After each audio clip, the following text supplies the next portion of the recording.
বলেন ওয়ালাকাদ কাতাবনা ফিজ জাবুরি মিন বা'দিজ যিকরি আন্নাল আরদা ইয়ারিসুহা ইবাদিয়াস সালিহুন।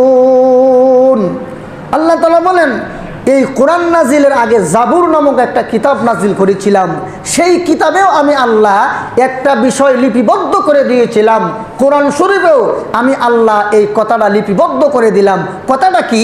আল্লাহ বলেন আন্নাল আরদা ইয়ারিসুহা, নিশ্চয়ই ভূমির অধিকারী হবে ইবাদিয়াস সালিহুন, আমার নেককার বান্দারা। আল্লাহ সূরা আম্বিয়ার এই আয়াতে কি বলছেন? ভূমির অধিকারী কারা হবে? আর একটু জোরে বলেন না। ভূমির অধিকারী কে হবে? নেককার বান্দারা। তাইলে আল্লাহ তাআলা বলেন সারা পৃথিবীতে যত ভূমি আছে সমস্ত ভূমি আল্লাহ তাআলা মুমিন মুসলমানদেরকে দান করবেন। এখানে ভূমি বলতে কি বোঝানো হয়?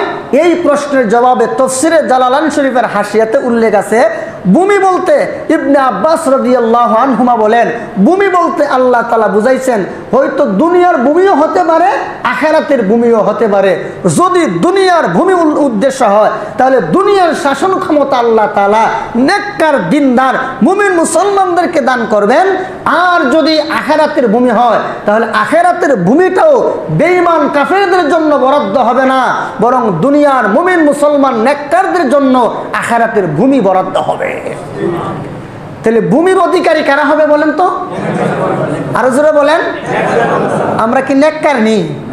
নিজের চরিত্রখান নিজের আয়নায় দেখেন যে আমার চরিত্রে কি আছে, আমার পেটের ভিতরে জীবনে কত হারাম ঢুকছে, আমার কলমের মধ্যে কত নাপাকি আছে, আমার জবানের মধ্যে কত নোংরামি আছে, আমার দৃষ্টির মধ্যে কত কদর্যতা আছে, আমার কানের মধ্যে কত নষ্টামি আছে। দেখেন আমাদের চোখ, কান, মুখ, জবান, অন্তর এগুলোকে ঠিক আসেনি নাকি অপাত্রে বহু ব্যবহার করছি? তাহলে আমাদের মতো সারা পৃথিবী যদি মুসলমানে ভরেও যায় কোনো কাজ হবে না। একটা উদাহরণ দিই, বন্যার সময় দেশে পানির কোনো অভাব থাকেনি? আরো জোরে বলেন।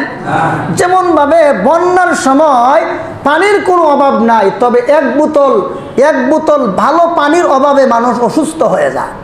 বন্যা দুর্গত এলাকায় মানুষ বন্যার পানি খায়া অনেক সময় দেখা যায় অসুস্থ হয়ে গেছে। কেন? পানির তো অভাব নাই। বন্যার সময় যেমন পানির অভাব থাকে না, তবে বিশুদ্ধ পানির খুব অভাব, ঠিক তেমনিভাবে বর্তমান দুনিয়াতে মুসলমানের কোনো অভাব নাই, তবে খাঁটি মুমিন মুসলমানের বড় অভাব। খাঁটি মুমিন নাই, খাঁটি মুমিনের বড় অভাব। এই জন্য আজকে সারা পৃথিবীতে আজকে আমরা লাঞ্ছিত হচ্ছি, অপমান